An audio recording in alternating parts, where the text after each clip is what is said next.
Tingnan ninyo ang electric bill ninyo.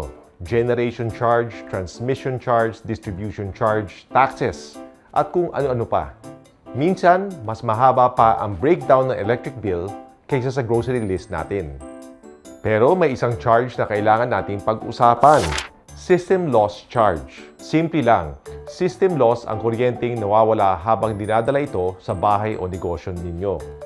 Pwede dahil sa technical losses, pwedeng dahil sa lumang linya, pwede dahil sa inefficiency, pwede dahil sa pilferage o pagnanakaw ng kuryente. Ang tanong, kung nawawala ang kuryente bago pa makarating sa inyo, bakit ikaw ang magbabayad? Parang umorder ka ng isang buong pizza, pero 2 slices lang ang dumating. Tapos, sinigil ka para sa buong box. Take note, may VAT pa. Hindi makatarungan.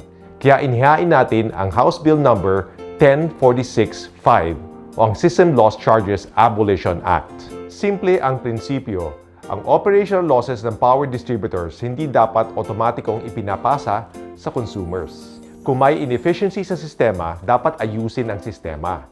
Hindi dagdagan ang pasanin ng bawat Pilipino.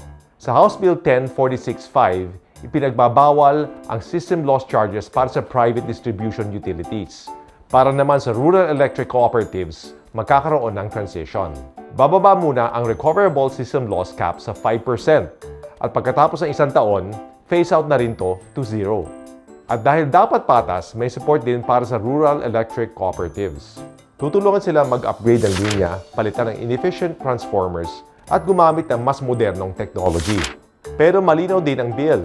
Hindi pwedeng alisin ang system loss charge. Tapos ibabalik lang sa ibang pangalan.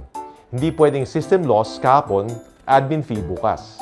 Babantayan ito ng ERC at kapag may violation, may mandatory refunds, fines, sanctions, at posibleng suspension o revocation ng authority to operate.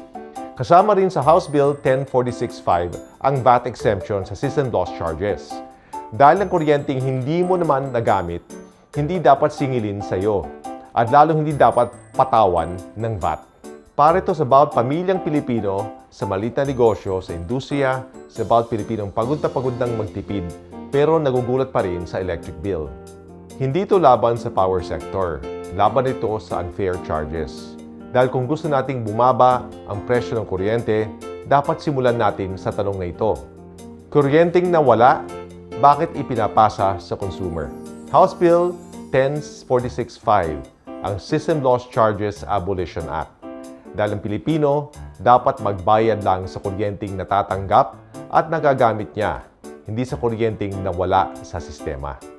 Kung hindi dumating sa bahay mo, hindi dapat kasama sa bill mo. Simple, makatarungan, panahon na.